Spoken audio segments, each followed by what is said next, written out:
مبارک محفل کے حوالے سے میں آپ کو تقریباً 40 سال قبل کی کیفیت کی طرف لے جانا چاہتا ہوں، جب نزول قرآن حکیم کا 1400 سالہ جشن ہمارے ملک میں منایا جا رہا تھا۔ یہ جنرل ایوب خان کی حکومت کا دور تھا۔ قرآن مجید کے نزول کو 1400 برس مکمل ہوئے تھے۔ اس زمانے میں آپ کو یاد ہوگا، جو میرے ہم عمر ہیں یا میرے آس پاس ہیں انہیں تو یقیناً یاد ہوگا کہ بہت سے جشن منائے جاتے تھے، جشن مہران اور جشن بولان اور کہاں کہاں کے جشن، ان میں رقص و سرود کی محفلیں ہوتی، گانے بجانے کے پروگرام ہوتے تھے۔ اسی زمانے میں اس ملک میں جو کچھ دینی مزاج رکھنے والے، ذوق رکھنے والے لوگ تھے، ان کے لیے جشن نزول قرآن بھی طے کیا۔ اور کیا کیا گیا اس موقع پر؟ قرات کانفرنس کی گئی، سونے کے تار سے قرآن مجید لکھوایا گیا، جو آج بھی ہمارے ہاں فیصل چوک میں موجود، کئی من وزن۔ اس وقت مجھے یہ احساس ہوا، میں ابھی لاہور منتقل ہوا ہی تھا اپنی دعوت و تحریک کا آغاز کرنے کے لیے، کہ کیا قرآن مجید اس کام کے لیے نازل ہوا تھا؟ کیا یہ حسن قرات کے مقابلے اور قرات کی محفلیں اور یہ سونے کے تار سے لکھا ہوا قرآن جو محض ایک دیکھنے کی چیز ہے، ظاہر بات ہے کہ پڑھنے کا تو سوال پیدا نہیں ہوتا۔ تو اس وقت ذہن منتقل ہوا کہ قرآن مجید کے ضمن میں ہمارے اصل فرائض کیا ہیں، اصل ذمہ داریاں کیا ہیں۔ چنانچہ میں نے جنوری 1968 میں 2 تقریریں کی تھی جامع مسجد خضرہ سلم آباد لاہور میں، جن میں اس موضوع پر میں نے خطاب کی۔ بعد میں یہ تقریریں اور مقامات پر بھی ہوئیں، پھر یہ پمفلٹ کی شکل میں شائع ہوئیں۔ 3.5 لاکھ کی تعداد میں اب تک وہ کتابچہ شائع ہو چکا ہے، اردو میں، اس کے علاوہ انگریزی میں، عربی میں، فارسی میں، سندھی میں، ملائے زبان میں، ملائیشیا کے اندر۔ تو یہ اللہ تعالیٰ کی طرف سے اس کتابچے کو بہت شرف قبول حاصل۔ آج میں اسی موضوع کو چاہتا ہوں کہ اختصار کے ساتھ آپ کے سامنے رکھوں۔ قرآن مجید کے ہم پر جو حقوق ہیں، پہلے سادہ ترین الفاظ میں سمجھ لیجئے، اصطلاحات جو ہے ثقیل ہوتی ہیں، بعد میں آ جائیں گی۔ پہلا حق یہ ہے کہ ہم اسے مانیں جیسے کہ ماننے کا حق ہے۔ دوسرا حق کیا ہے؟ اسے پڑھیں جیسے کہ پڑھنے کا حق ہے۔ تیسرا حق کیا ہے؟ اسے سمجھیں جیسے کہ سمجھنے کا حق ہے۔ چوتھا حق کیا ہے؟ اس پر عمل کریں جیسے کہ عمل کرنے کا حق ہے۔ اور پانچواں حق یہ ہے کہ اسے دنیا میں پھیلائیں جیسا کہ اس کو پھیلانے کا حق ہے۔ اب ذرا ایک ایک کر کے میں ان کے بارے میں آپ سے مختصر گفتگو کروں گا۔ ہم مانیں قرآن کو جیسے کہ ماننے کا حق ہے، اس کے لیے اصطلاح ہے ایمان، ماننا، ایمان۔ لیکن اس ایمان کے 2 درجے، ایک ہے ایمان باللسان، تصدیق باللسان، اقرار باللسان، ایک ہے تصدیق بالقلب، دل میں یقین کی کیفیت پیدا ہو۔ اب ظاہر بات ہے کہ ہم زبان سے مانتے ہیں کہ قرآن اللہ کا کلام ہے جو محمد رسول اللہ صلی اللہ علیہ وسلم پر نازل ہوا، اور یہ بعین ہی یوں کا تو موجود ہے، محفوظ ہے۔ یہ ماننا ہمارا، اس سے اسلام کا تقاضا پورا ہو جاتا ہے کہ ہم نے اس کو تسلیم کیا، اس کو مانا۔ یہ ایمان ہمارا قانونی ایمان اس طریقے سے پورا ہو۔ لیکن اصل ایمان اس وقت ہوگا جب دل میں یقین پیدا ہو جائے کہ یہ اللہ کا کلام ہے۔ یہ دل میں یقین کا پیدا ہو جانا آسان کام ہے، اور جب تک یہ پیدا نہیں ہوتا ہم قرآن کے دوسرے حقوق ادا کر ہی نہیں سکتے۔ پڑھنے میں وقت کاہے کو لگائیں گے؟ پڑھ بھی لیں گے تو سمجھنے کی ضرورت نہیں، جو آج ہمارا حال ہے۔ اول تو وہ لوگ بھی اب بہت کم رہ گئے۔ ایک زمانہ یہ تھا کہ صبح کے وقت آپ اگر مسلمانوں کے محلوں گلیوں میں چلتے تھے تو ہر گھر سے آواز آ رہی ہوتی تھی تلاوت قرآن۔ اب وہ دور ختم۔ قرآن مجید کا پڑھنا، لیکن وہ ناظرہ صرف پڑھ لینا جو ہے وہ تو کفایت نہیں کرے گا، اس کا سمجھنا، اس کے لیے محنت کرنی پڑے گی، مشقت کرنی پڑے گی۔ یہ محنت اور مشقت تو آدمی اسی وقت کرے گا جب یقین ہو جائے کہ یہ اللہ کا کلام۔ اسی لیے میں نے آپ کو جو ابتدا میں آیات سنائی ہے، الرحمن علم القرآن، رحمان نے قرآن سکھایا۔ یہ رحمان کی رحمانیت کا مظہر اتم ہے کہ اس نے، اللہ تعالیٰ نے اپنے بندوں کے لیے یہ قرآن نازل۔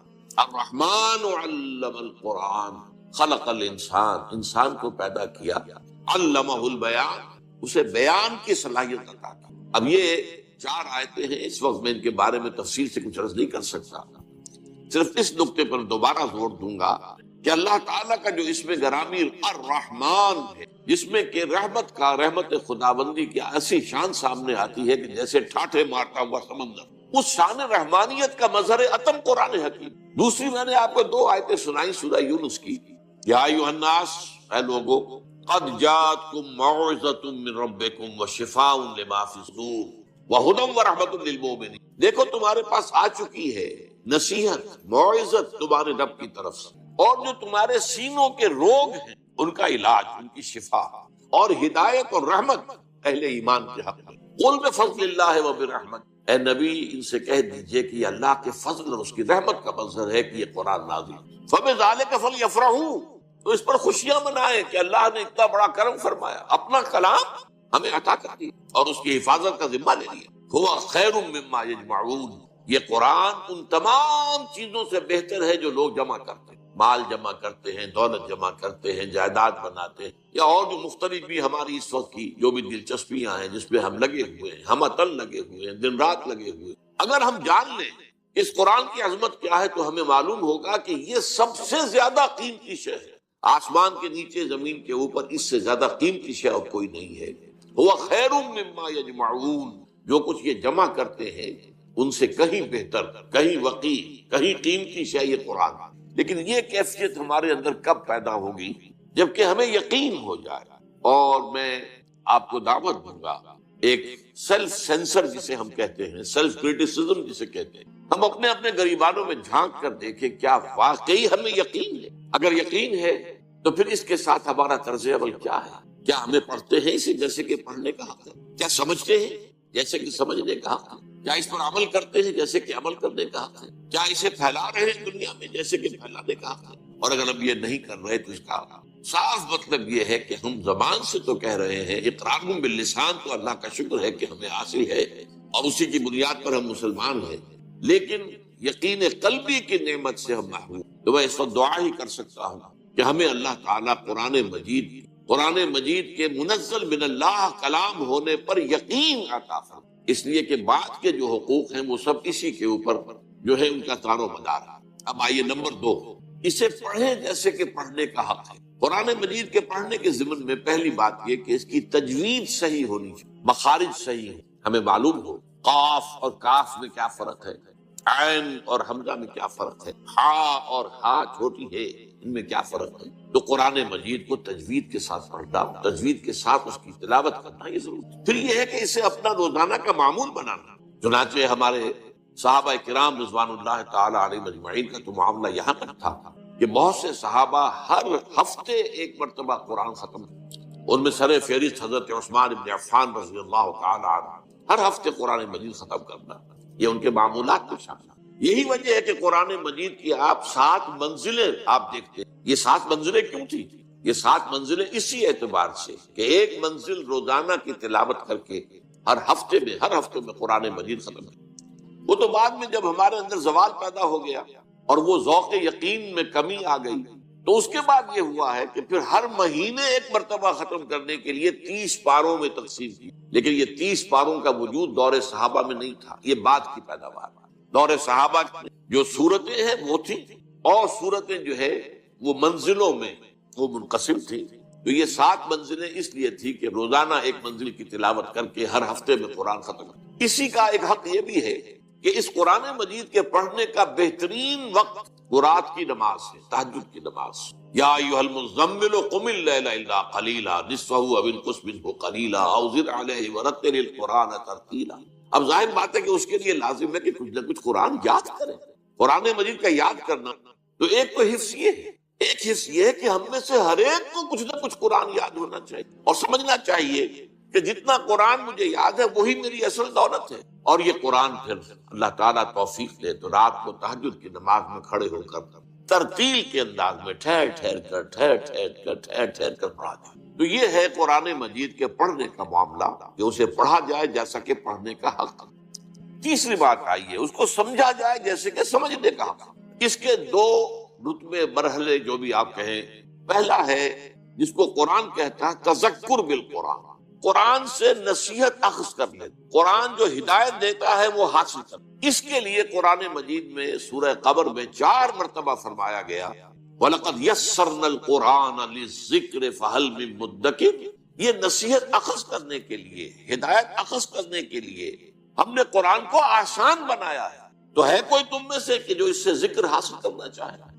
قرآن اس اعتبار سے دنیا کی آسان ترین کتاب ہے، لیکن ایک شرط ہے، چھوٹی سی شرط، اس کو اس کی اپنی زبان میں پڑھا جائے۔ قرآن مجید نازل ہوا، عربی میں نازل ہوا، اور عرب ہی پہلے مخاطب تھے، لہذا ان کے لیے تو بہت آسان کام تھا، حضور کی زبان مبارک سے قرآن ادا ہو رہا ہے اور ان کے قلوب پر اور ان کے اذہان میں اترتا چلا جا رہا ہے۔ انہیں کسی دقت کا سامنا نہیں تھا کہ پہلے وہ عربی سیکھیں، عربی گرامر پڑھیں اور پھر قرآن مجید کو سمجھیں۔ لیکن یہ جو تذکر بالقرآن ہے، قرآن مجید سے نصیحت اخذ کرنا، ایک ہے قرآن مجید پڑھ کر صرف ثواب حاصل کرنا، میں اس کی بات تو ختم کر چکا، وہ تو جو تھا پڑھنا، جیسا کہ پڑھنے کا حق اس میں بیان ہو چکا، یقیناً تلاوت سے ثواب حاصل ہوتا ہے، اور آپ ظاہر بات ہے کہ اپنا وقت لگاتے ہیں، وضو کرتے ہیں، بیٹھتے ہیں، قبلہ رخ ہو کر بیٹھتے ہیں، پھر قرآن مجید کو پوری اس کی تعظیم کرتے ہوئے کھولتے ہیں اور پھر قرآن پڑھتے ہیں، تو آپ کی یہ محنت اور آپ کا جو وقت لگا ہے یہ اللہ تعالیٰ جو اس کا ثواب دے گا۔ لیکن ایک ہے تذکر بالقرآن، قرآن سے نصیحت اخذ کرنا، ہدایت اخذ کرنا،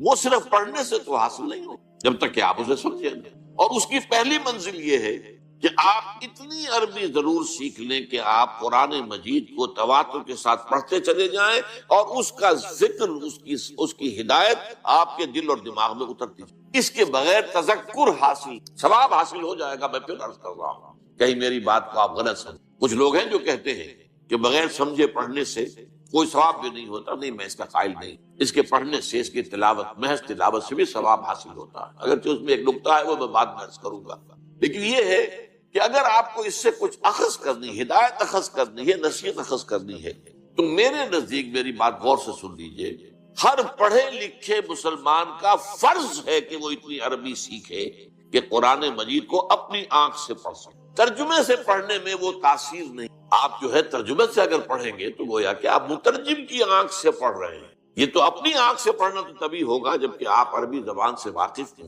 اور قرآن کے اور آپ کے درمیان ترجمہ حائل نہ ہو، بلکہ قرآن جسے اقبال کہتا ہے، تیرے ضمیر پہ جب تک نہ ہو نزول کتاب، گرہ کشا ہے نہ رازی نہ صاحب کشاف، براہ راست دل پر نازل ہونا چاہیے، اور اس کے لیے اتنی عربی سیکھنا میرے نزدیک فرض۔ غور کیجئے، آپ نے ایم اے کیا ہے، بی اے کیا ہے، ایم بی اے کیا ہے اور تعلیم حاصل کی ہے، ڈاکٹری پڑھی ہے، انجینئرنگ، اور عربی اتنی نہ سیکھ سکے کہ قرآن مجید کو پڑھ سکے، کیا جواب دیں گے اللہ کا؟ اللہ تعالیٰ کے سامنے حاضری ہونی ہے، قیامت پر ہمارا یقین ہے، یوم یقول الناس لرب العالمین، ہمیں حاضر ہونا ہے، جواب دہی کرنی ہے۔ تم نے میرے کتاب کی کیا خبر، تم نے اس کے لیے اتنی محنت بھی نہ کی، تم نے انگریزی اتنی پڑھی کہ انگریزوں کو پڑھا دو۔ بے شمار ہندوستانی اور پاکستانی مسلمان، آپ کو معلوم ہونا چاہیے، انگلینڈ میں اسکولوں کے اندر پڑھا رہے ہیں، انگریزی پڑھا رہے ہیں، لیکن تم اتنی عربی نہ سیکھ سکے، حالانکہ تمہاری اپنی زبان اردو جو ہے اس کا ایک جملہ آپ نہ بول سکتے ہیں، نہ لکھ سکتے ہیں جس میں عربی کا لفظ نہ آئے، جملہ عربی کا لفظ ہے، لفظ عربی کا لفظ ہے، تو یہ تو ہماری زبان کے اندر جو ہے رچی بسی زبان ہے، پھر اس کو تم نے نہیں سیکھا تو ہمارے کلام کی کیا قدر ہے؟ اس کا جواب جو ہے آج ہی سوچ لیجئے، یہ گھڑی محشر کی ہے، قرصۂ محشر میں ہے، پیش کر غافل عمل کوئی اگر دفتر میں ہے، اپنے آپ کو امیجن کیجئے، تصور کیجئے کہ اللہ کے حضور میں کھڑے ہیں اور وہاں سوال ہو رہا ہے کہ تم نے میری کتاب، جسے میں نے اپنی رحمانیت کا مظہر قرار دیا، جس کے بارے میں کہا قل بفضل اللہ وبرحمتہ فبذلک فلیفرحوا، تم نے اس کی کیا قدر؟ تو یہ ہے تذکر بالقرآن، جو آسان ہے لیکن اس کے لیے بھی عربی زبان کا اتنا فہم ضروری ہے کہ وہ براہ راست آپ اسے پڑھیں اور اس کا ذہن، اس کا فکر، اس کی سوچ، اس کی ہدایت آپ کے قلب اور ذہن میں اترتی ہے۔ اس سے آگے کا معاملہ ہے تدبر قرآن، افلا یتدبرون القرآن ام علی قلوب اقفالها، کتاب انزلناہ الیک مبارک لیدبروا آیاتہ ولیتذکر اولو الالباب۔ تدبر قرآن کی شرائط جو ہیں وہ بڑی کڑی ہیں، گہرائی میں اتر، قرآن مجید کی گہرائیوں میں غوطہ زنی، جسے اقبال کہتا ہے کہ قرآن میں ہو غوطہ زن اے مرد مسلمان۔ اس کو میں ایک سادہ سی مثال سے سمجھایا کرتا ہوں، دیکھیے سمندر میں اگر کوئی آئل ٹینکر جو ہے وہ ٹوٹ جائے، حادثہ ہو جائے، لیک کر جائے، تو تیل جو ہے اس سے نکل کر سمندر کی سطح پر رہتا ہے، وہ تیل نیچے نہیں جاتا۔ اب آپ کو معلوم ہے اوپر تو وہ تیل کی سطح ہے، اس کی ایک لیئر ہے، اور نیچے آپ کو معلوم ہے بہت میلوں جو ہے گہرا پانی۔ بالکل یہ معاملہ ہے کہ قرآن سے تذکر اخذ کر لینا تو ایسے ہے جیسے سمندر کی سطح کے اوپر وہ تیل ہے، بہت آسان تھا، لیکن قرآن کے علم و حکمت کی گہرائیوں میں اترنا وہ تو ایسے ہی ہے کہ جیسے موتی حاصل کرنے کے لیے غوطہ زنی کرنی پڑتی ہے اور سمندر کی تہ سے جا کر موتی حاصل کیے جائے۔ یہ تدبر قرآن ہے، جس کے اعتبار سے میں آپ کو ایک مثال دے رہا ہوں۔ حضرت عمر رضی اللہ تعالی عنہ کے صاحبزادے حضرت عبداللہ ابن عمر رضی اللہ تعالی عنہما وہ فرماتے ہیں، میں نے صرف سورہ بقرہ 8 سال میں ختم. اب آپ غور کیجیے، عربی ان کی اپنی زبان، اور شان نزول وہ تو ان کے سامنے نازل ہوا ہے، اس پورے ماحول کا وہ جز ہے. معلوم ہوا قرآن مجید کی گہرائیوں میں اترنا اور ان گہرائیوں تک رسائی حاصل کرنا آسان کام نہیں. It's a life long process. اور اس کا اصل کام کیا ہے آج کے دور میں؟ دیکھیے، قرآن جس زمانے میں نازل ہوا ابھی تمدن بہت سادہ تھا، ابھی کوئی بہت پیچیدگیاں نہیں تھی، ابھی انسان کا اجتماعی نظام کوئی اتنا گمبھیر نہیں ہوا تھا جتنا آج ہو گیا ہے. آج معاشیات کی پیچیدگیاں ہیں، آج کا بینکنگ کا نظام ہے، آج آپ کو معلوم ہے کہ اور بہت سی چیزیں ایسی ہیں، انشورنس کا معاملہ چلا آ رہا. یہ ساری چیزیں جو ہے یہ غور و فکر کا تقاضا کرتی ہیں. تو قرآن مجید نے جو اپنے دور جس وقت یہ نازل ہوا ہے اس وقت کے لیے جو ہدایت ضروری تھی وہ تو سطح پر رکھ دی ہے تاکہ آسانی سے انسان حاصل کر لے. اس لیے کہ عرب آپ کو معلوم ہے وہ فلسفی لوگ تو تھے نہیں، ان میں تو پڑھے لکھے لوگ بھی نہ ہونے کے برابر. ان کا تو لقب ہی امیین ہے، ان پڑھ لوگ. اس اعتبار سے قرآن مجید نے اپنی بات سادہ رکھی، بہت آسان رکھی ہے. وَلَقَدْ يَسَّرْنَا الْقُرْآنَ لِلذِّكْرِ فَهَلْ مِن مُدَّكِرٍ. لیکن یہی قرآن ہے جس میں ہمیشہ کے لیے ہدایت ہے، تا قیامت انسانوں کے لیے ہدایت ہے. اب دور جو آنے والے ہیں، بڑے بڑے فلسفی بھی آئیں گے، بڑے بڑے جو دانشور آئیں گے، بڑے بڑے پولیٹیکل سائنٹسٹ آئیں گے، بڑے بڑے اکانومسٹ آئیں گے، بڑے بڑے سوشولوجسٹ آئیں گے. ان کی ہدایت کا سامان کہاں ہے؟ ان کی ہدایت کا سامان بھی اسی قرآن میں ہے، لیکن ان کے لیے جو ہدایت درکار ہے اس کے لیے گہرائی میں جانا پڑے، تدبر قرآن کرنا ہوگا. اس کے لیے صرف سطحی طور پر اتنی عربی پڑھ لینا کافی نہیں ہوگا کہ جس سے تذکر حاصل ہو جائے، بلکہ اس کی گہرائی میں غور و فکر کرنے کے لیے نہ صرف یہ کہ عربی زبان بھی گہرائی میں جا کر وہ زبان جو اس دور کی زبان تھی جسے ہم دور جاہلی کہتے ہیں، اس دور کی زبان میں قرآن نازل، اس کا علم حاصل ہو. اور پھر یہ کہ جدید دور کا بھی علم حاصل ہو کہ ہمیں معلوم ہو کہ آج کے مسائل کیا ہیں. پہلے اس کا ادراک ہوگا، شعور ہوگا، ان مسائل کو آج انسان کیسے حل کر رہا ہے، اس میں کہاں درستی ہے کہاں غلط ہے، اس کو قرآن کے حوالے سے پہچاننا اور چھانٹ دینا، اور پھر قرآن سے ہدایت اخذ کر کے زندگی کے ہر گوشے کے لیے ہدایت لے کر آنا اور رہنمائی جو ہے اسے پیش کرنا، یہ تدبر قرآن کا مقصد. اس کے لیے تو ضروری ہوگا کہ لوگ جواں ہمت لوگ، با ہمت لوگ، نوجوان. دور صحابہ میں ہمیں یہ روایت ملتی ہے کہ سب صحابہ کہتے ہیں کہ ہم حضور صلی اللہ علیہ وسلم سے جب 10 آیتیں پڑھ لیتے تھے تو اس وقت تک آگے نہیں بڑھتے تھے جب تک کہ اس کے پورے علم اور عمل کو اپنے اندر سمو نہ لیں. ان 10 آیتوں کا پورا علم اور ان 10 آیتوں پر عمل پورا ہم اپنی شخصیت کے اندر جب تک شامل نہ کر لیں آگے نہیں بڑھتا. تو حفظ قرآن کا مطلب جو ہے دور نبوی میں یا دور صحابہ میں وہ صرف قرآن مجید کے متن کو یاد کر لینا نہیں تھا، قرآن مجید کے الفاظ حافظے میں محفوظ ہو جائے، قرآن مجید کا فکر، اس کی سوچ، اس کی ہدایت وہ ذہن انسانی میں آ جائے، اور قرآن مجید کی تعلیمات انسان کی سیرت اور شخصیت اور کردار کے اندر جو ہے وہ سرایت کر جائیں، تب وہ گویا کہ حفظ قرآن کا تقاضا پورا ہوا. اور اسی حوالے سے حضرت عائشہ صدیقہ رضی اللہ تعالیٰ عنہ کا بھی بہت عمدہ قول ہے. آپ سے کہا گیا کچھ جو تابعی حضرات تھے، اب آپ سوچئے تابعی حضرات جو صحابہ کرام کو تو دیکھا ہے، انہوں نے حضور کو نہیں دیکھا. ابھی جب یہ حضور کے انتقال کو چند ہی سال ہوئے تو کتنی حسرت ان کے دلوں میں ہوگی کہ کاش اگر ہم اس سے پہلے پیدا ہوئے ہوتے تو حضور کی صحبت سے فیضیاب ہوتے. تو اب انہوں نے اسی حسرت کا ایک ازالہ کرنے کے لیے ام المومنین حضرت عائشہ صدیقہ کے پاس حاضر ہو کر یہ فرمائش کی کہ ہمیں کچھ سیرت نبی سنائیے. حضرت عائشہ صدیقہ ام المومنین رضی اللہ تعالی عنہ نے ایک سوال کر دیا پلٹ کر، الستم تقرؤون القرآن، کیا تم قرآن نہیں پڑھتے ہو؟ انہوں نے عرض کیا کہ ام المومنین ہم نے تو آپ سے سیرت کی فرمائش کی ہے، قرآن تو ہم پڑھتے ہیں. فرمایا کانا خلقہ القرآن، حضور کی سیرت قرآن ہی تو تھی، قرآن مجید ہی مجسم ہو گیا تھا شخصیت محمدی صلی اللہ علیہ وسلم کی، کہ جو قرآن مجید کی تعلیم ہے وہ آپ کی پورے رگ و ریشے کے اندر سرایت کی. تو اس معنی میں تدبر قرآن، اور یہی میں ذرا وہ نقطہ جو میں نے کہا تو میں بعد میں عرض کروں گا. میرے اس کتاب کے میں ابتدا میں ذرا جذباتی انداز میں ایک جملہ یہ لکھا ہوا تھا کہ بغیر سمجھے قرآن پڑھنے کا کوئی فائدہ نہیں. لیکن علامہ محمد یوسف بن نوری رحمۃ اللہ علیہ کا نام آپ نے سنا ہوگا، کراچی میں بہت بڑا مدرسہ بن نوری ٹاؤن انہی کے نام سے مشہور ہوا.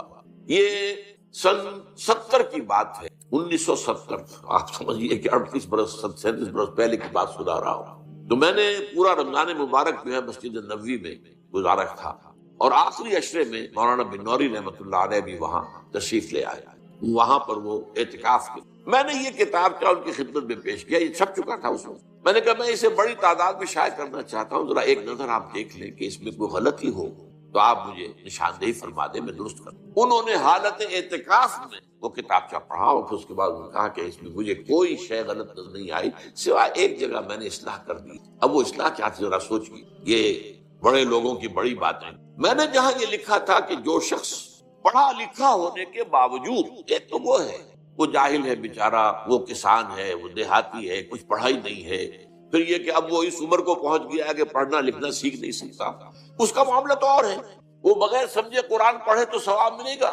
بلکہ یہاں تک میں نے لکھا تھا اگر قرآن مجید ناظرہ بھی نہیں پڑھ سکتا، وہ کھول کر بیٹھ جائے اور روتا ہوا وہ قرآن مجید کے حروف پر انگلی پھیرتا چلا جائے، اس سے ثواب تب بھی ملے گا کہ اس نے اپنا وقت لگایا ہے اور حسرت کے ساتھ کہ اللہ میں تیرے اس کلام کو پڑھنے کی اہلیت نہیں رکھتا، تو اسے ثواب ملے گا۔ لیکن جن لوگوں نے تعلیم اعلیٰ حاصل کی وہ اگر قرآن بغیر سمجھے پڑھیں گے تو انہیں کوئی فائدہ نہیں ہوگا، کوئی ثواب نہیں۔ مولانا بن نوری رحمۃ اللہ علیہ نے فرمایا کہ یوں نہ کہو، یوں کہو کہ ان کے تلاوت کے ثواب سے ہو سکتا ہے کہ نہ سمجھنے کا عذاب بڑھ جائے۔ یعنی یہ دونوں چیزوں کو سپلٹ کر دیا۔ ایک ہے تلاوت، وہ تلاوت اگر کر رہے ہیں، پڑھے لکھے لوگ ہیں، تلاوت کا ثواب تو ملے گا، لیکن پڑھے لکھے ہونے کے باوجود قرآن کو نہیں سمجھ رہا، یہ جرم جو ہے اس کی سزا بڑھ جائے۔ یہ انہوں نے اس کے اندر ترمیم کی، اور میرے نزدیک جو میں کہنا چاہتا تھا اس سے کہیں زیادہ بات واضح ہو کر سامنے آ گئی۔ اب آئیے چوتھی بات، قرآن پر عمل کر۔ ظاہر بات ہے قرآن کے ماننے کا تقاضا یہی ہے، پڑھنا اسی لیے ہے، سمجھنا اسی لیے کہ عمل کریں۔ اگر عمل نہیں کریں گے تو گویا کہ قرآن پر ہمارا کوئی ایمان نہیں۔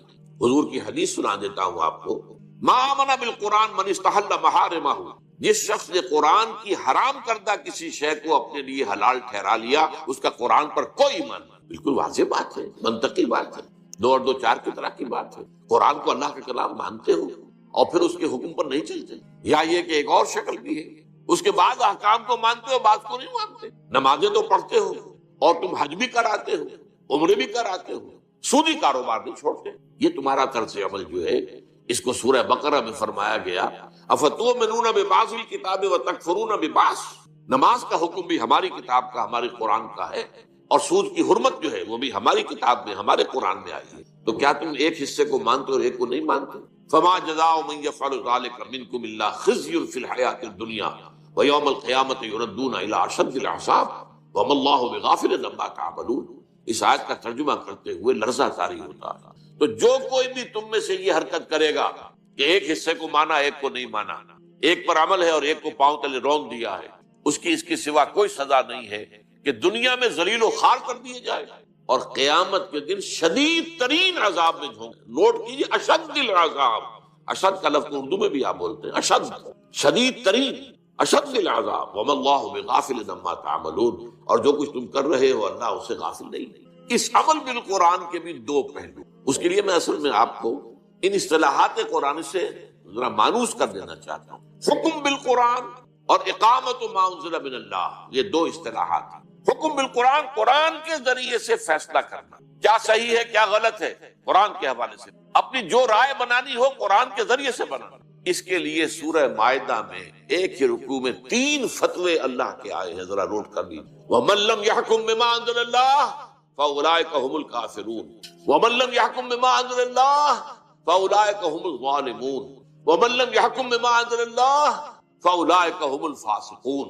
7واں رکوع سورہ مائدہ کا یہ 3 دفعہ یہ بات آ گئی، جو لوگ اللہ کی اتاری ہوئی شریعت اور اللہ کی اتاری ہوئی ہدایت کے مطابق فیصلے نہیں کرتے، وہی تو کافر ہیں، وہی تو مشرک ہیں، ظالم ہیں۔ اور ظالم قرآن مجید کی اصطلاح میں مشرک کے لیے آتا، ان الشرک لظلم عظیم، اور وہی تو فاسق ہیں، وہ تو اللہ کے باغی ہیں۔ اب اس اعتبار سے غور کیجئے، آج امت مسلمہ اللہ کی نگاہوں میں کیا ہے؟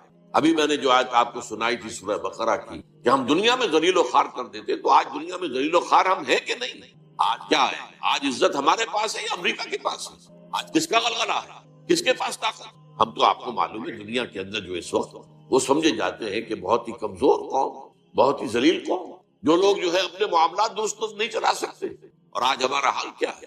ہمارے سارے وسائل پر دوسروں کا قبضہ، اور ہماری پالیسیاں جو ہے باہر بنتی ہیں، یہ ہمارا۔ اور اس یہاں جو میں نے ابھی عرض کیا ہے کہ یہ فتوے من لم يحكم بما انزل اللہ فاولئک هم الفاسقون اولئک هم الکافرون اولئک هم الظالمون۔ آج اس کے اوپر آپ دیکھیے کتنے ممالک ہیں جس میں کہ قرآن مجید کی شریعت نافذ نہیں۔ آپ کو معلوم ہے کہ یہ پوری دنیا میں کچھ جزوی طور پر کچھ احکام، کچھ قرآنی سزائیں سعودی عرب میں نافذ ہیں، کچھ احکام وہ ایران کے اندر نافذ ہیں، باقی تو یہ کہ پوری دنیا میں مسلمان جو ہیں 1.5 ارب سے زیادہ مسلمان وہ ان فتووں کی زد میں ہیں کہ وَمَن لَّمْ يَحْكُم بِمَا أَنزَلَ اللَّهُ فَأُولَٰئِكَ هُمُ الْكَافِرُونَ وَمَن لَّمْ يَحْكُم بِمَا أَنزَلَ اللَّهُ فَأُولَٰئِكَ هُمُ الظَّالِمُونَ وَمَن لَّمْ يَحْكُم بِمَا أَنزَلَ اللَّهُ فَأُولَٰئِكَ هُمُ الْفَاسِقُونَ۔ یہ ہماری حالت۔ دوسری اصطلاح جو ہے وہ ہے اقامت ما انزل من اللہ۔ ایک تو ہے احکام جو دیے گئے، یوں کرو، چور کا ہاتھ کاٹو، زانی اگر شادی شدہ ہے جو سنت رسول سے ثابت ہے کہ اسے رجم کرو، غیر شادی شدہ ہے تو اس کو 100 کوڑے لگاؤ، وغیرہ وغیرہ احکام۔ نماز پڑھو، روزہ رکھو، زکوٰۃ ادا کرو۔ ایک ہے پورا نظام، وہ جو میں نے کہا تھا کہ آج کی دنیا میں اجتماعی نظام کتنا پیچیدہ ہو چکا، اور اس اجتماعی نظام کی گرفت کتنی ہو چکی ہے۔ افراد کی آزادی تو بڑی محدود ہو کر رہ گئی، پورا ایک نظام ہوتا ہے۔ اب وہ نظام ہی کے تحت طے ہوتا ہے کہ تعلیم کا نظام کیا ہوگا۔ آپ کیا کریں گے؟ اپنے بچوں کو جو ہے کسی غار میں تو نہیں رکھ سکتے، آپ انہیں مدرسوں میں بھیجیں گے، ان مدرسوں میں کیا پڑھایا جائے گا وہ وہاں طے ہوگا، اوپر نظام، وہ نظام بنے گا، اس کے لیے امریکہ سے ہدایات آئیں گی۔ تو نظام کا معاملہ ہے، نظام۔ اب دولت کا نظام جو ہے وہ صحیح نہیں ہے تو کیا نتیجہ نکلتا ہے کہ ایک طرف پاورٹی لائن سے نیچے لوگ ہیں اور ایک طرف جن کے پاس دولت کے انبار۔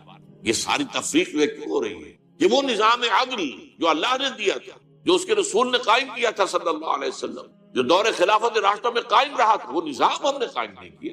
اس نظام کو قائم کرنا یہ ہے اقامت ما انزل من اللہ، قائم کرنا اس کا جو کچھ کے نازل کیا گیا ہے اللہ کی طرف سے۔ یہ قیام ایسے ہی ہے جیسے ہم کہتے ہیں اقیم الصلاۃ، ایک ہے نماز پڑھنا، ایک ہے اقامت الصلاۃ، نماز کا نظام قائم کرنا۔ اسی طرح دین کا نظام قائم کرنا، ہمارا سیاسی نظام جو ہے وہ دین کے تابع ہو، ہمارا معاشی نظام دین کے تابع ہو، ہمارا سماجی نظام جس کے بخیے ادھیڑنے پر آج مغرب تلا ہوا ہے، اور این جی اوز کو جو بلینز اور بلینز آف ڈالرز دیے جا رہے ہیں، کہ شرم و حیا کا معاملہ جو ہے ابھی اس مسلمان قوم کے اندر عصمت و عفت کے کچھ نظریات ہیں، کچھ تصورات ہیں، کچھ شرم و حیا کی کچھ اقدار ہیں، کچھ خاندانی نظام کا کوئی نہ کوئی نقشہ قائم ہے۔ ختم کرو ان سب کو، تاکہ جیسے ہم ہو گئے ویسے یہ بھی بن جائے۔ جیسے ہمارا خاندانی نظام ختم ہو چکا، جیسے ہمارے ہاں اب عصمت و عفت نامی کوئی شے نہیں ہے، زنا تو وہاں کوئی جرم ہے ہی نہیں، سرے سے جرم نہیں ہے۔ عورت کی آزادی، یہ گویا کہ ویمن لیو،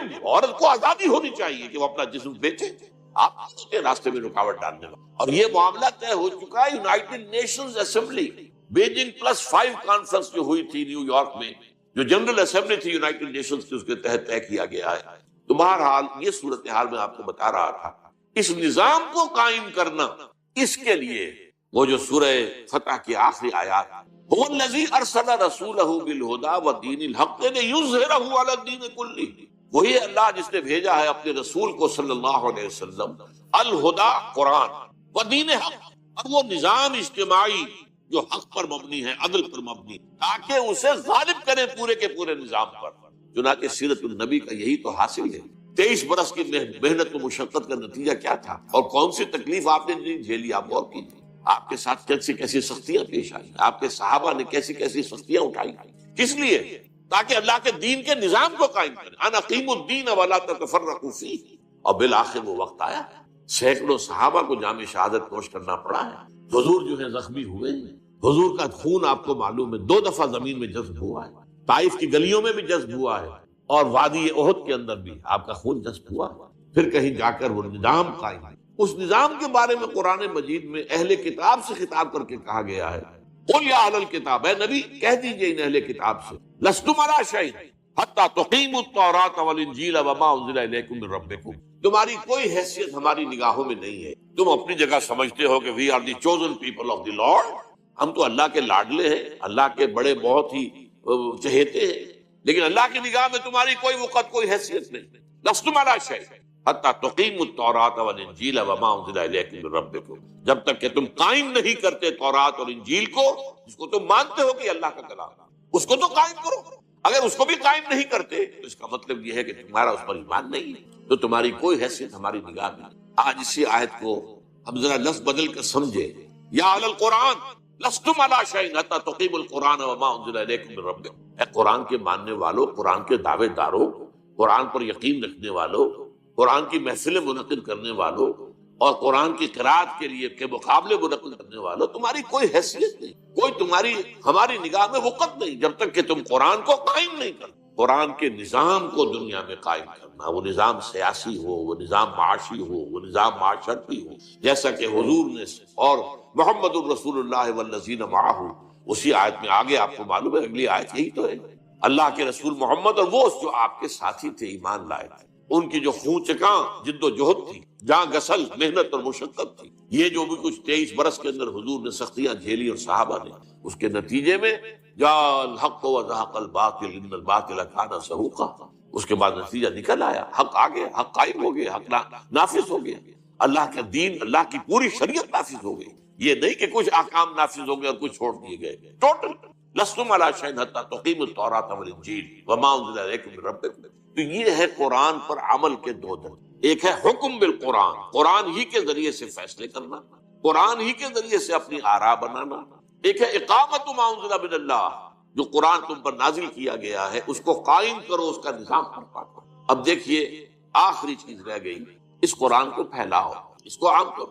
قرآن مجید صرف تمہارے لیے نازل نہیں ہوا، نوٹ کر لیں، حضور صلی اللہ علیہ وسلم کی بعثت صرف عرب کے لیے نہیں تھی، اگر صرف عرب کے لیے ہوتی تو آپ کا کام مکمل ہو گیا تھا، کہ نہیں عرب کے لیے تو نہیں، وما ارسلناک الا کافۃ للناس بشیرا ونذیرا، یہ تو فرما دیا گیا، اے محمد صلی اللہ علیہ وسلم ہم نے آپ کو نہیں بھیجا ہے مگر تمام نوع انسانی کے لیے بشیر اور نذیر بنا کر۔ تو اب ظاہر بات ہے کہ یہ قرآن جو اترا ہے، اگرچہ حضور نے صحابہ کرام کو پڑھایا ہے، لیکن یہ کہ اس سے آگے کی پوری نوع انسانی کو کون پڑھائے گا؟ کیا چینی حضور کے امت دعوت میں شامل نہیں تھے؟ تو چین تک تو پیغام حضور کے ذریعے نہیں پہنچ سکا۔ کیا یورپ میں رہنے والے جو ہیں وہ امت دعوت، دیکھیے ایک ہے امت اجابت، جنہوں نے حضور کو قبول کیا وہ امت اجابت کہلاتا ہے، اور جن کی طرف حضور کو بھیجا گیا وہ امت دعوت کہلاتا ہے۔ پوری نوع انسانی امت دعوت ہے، پوری نوع انسانی تک حضور کو بھیجا گیا، لہذا اس کا اب ذمہ دار ٹھہرایا گیا امت مسلمہ کو، مسلمانوں کو۔ اب تمہارا کام یہ ہے، میں نے تمہیں پہنچایا، تم آگے پہنچ۔ یہی وجہ ہے کہ خطبہ حجۃ الوداع میں، وہ جو کہ انتہائی اہم خطبہ ہے اور بارکۃ الآراء خطبہ ہے اور نہایت جامع خطبہ ہے، اس کے آخر میں ایک طرف تو حضور نے صحابہ کرام سے گواہی لے لی، الا هل بلغت، لوگوں میں نے پہنچا دیا یا نہیں، اور پورے مجمع نے بیک زبان کہا انا نشهد انك قد بلغت الرسالۃ وادیت الامانۃ ونصحت الامۃ وکشفت الغمۃ۔ ہاں اے نبی صلی اللہ علیہ وسلم، ہم گواہ ہیں، آپ نے رسالت کا حق ادا کر دیا، آپ نے امانت کا حق ادا کر دیا، یہ امانت تھی آپ کے پاس، ہمارے لیے اللہ نے بھیجا تھا آپ کے ذریعے سے، تو آپ کے پاس تو یہ امانت تھی، آپ نے امانت کا حق ادا کر دیا، ہمیں پہنچا دیا، اور آپ نے گمراہی کے اندھیارے جو ہیں ان کے پردے چاک کر دیے، اور آپ نے امت کی نصیحت اور حق اور ان کی خیر خواہی کا حق ادا کر دیا۔ 3 دفعہ حضور فرمایا الا هل بلغت، اور جواب ملا انا نشهد انك قد بلغت الرسالۃ وادیت الامانۃ ونصحت الامۃ وکشفت الغمۃ، 3 دفعہ، اور اس کے بعد انگشت شہادت اٹھائی آسمان کی طرف اور پھر لوگوں کی طرف، اللہم اشہد، اللہم اشہد، اللہم اشہد، اے اللہ تو بھی گواہ رہے کہ یہ جو بوجھ آیا تھا میرے کاندھے پر، جس کے لیے سورہ مدثر، سورہ مزمل میں فرمایا گیا تھا انا سنلقی علیک قولا ثقیلا، یہ قول ثقیل، یہ بڑی ذمہ داری، بھاری ذمہ داری، اس قرآن کا پہنچا دینا، میں نے پہنچا دیا ہے اور یہ مان رہے ہیں کہ میں نے پہنچا دیا، اس لیے کہ قیامت کے دن اس کا سوال جو ہے ہوگا، انبیاء اور رسول سے ہوگا، ہم نے جو بات تم تک بھیجی تھی تم نے پہنچا دی تھی کہ نہیں؟ لہذا یہاں حضور نے گواہی لے لی، اور اس کے بعد فرمایا فَلْيُبَلِّغِ الشَّاهِدُ الْغَائِبَ، اب جو یہاں موجود ہیں ان کا کام ہے کہ ان کو پہنچائیں جو یہاں موجود ہیں، اب پوری دنیا تک اس قرآن کا پہنچانا تمہارے ذمہ۔ اور آپ کو معلوم ہے کہ اس کے بعد جو دور خلافت راشدہ ہے اس میں کہاں کہاں تک قرآن پہنچا، کہاں کہاں تک دین پہنچا، کتنے بڑے رقبے کے اوپر اللہ کا دین قائم ہوا، نظام قائم ہوا خلافت راشدہ کے اندر۔ وہ تو یہ کہ ایک یہودی سازش عبداللہ ابن سبا کی، جس نے آپ کو معلوم ہے کہ وہ انٹرنل سیبوٹاج کیا، اور آپس میں لڑا دیا مسلمانوں کو. اور حضرت عثمان رضی اللہ تعالیٰ عنہ کی شہادت کے بعد حضرت علی رضی اللہ تعالیٰ عنہ کے دور خلافت میں خانہ جنگی جاری رہی اور 1 لاکھ کے قریب مسلمان ایک دوسرے کی تلواروں اور نیزوں سے ختم ہو گئے. تب وہ سیلاب رک گیا، سیلاب کا بہاؤ ختم ہو گیا، جسے ڈرائیور لوگ کہا کرتے ہیں کہ گاڑی کا موشن ٹوٹ گیا. چڑھائی پر اگر گاڑی چڑھ رہی ہو، ٹرک ہے، لوڈڈ ہے، اگر اس کو وہاں رکنا پڑ گیا تو اب بڑی قیامت ہوتی ہے یہ کہ اسے دوبارہ سٹارٹ کرنا جو ہے. جب تک کہ آپ بریک سے پاؤں نہیں ہٹائیں گی تو آگے کیسے بڑھے گی، اور بریک سے پاؤں ہٹاتے ہی وہ نیچے کو پیچھے کی طرف اترنا شروع ہو جائے گی. تو یہ جو کہتے ہیں کہ یہ اصل میں موشن ٹوٹ گیا. تو عالم اسلام کا جو بھی سلسلہ چل رہا تھا اور اسلام کی دعوت و تبلیغ، اور صرف دعوت و تبلیغ نہیں، جیسا کہ حضور نے عرب میں صرف دعوت و تبلیغ نہیں کی، دین کو قائم.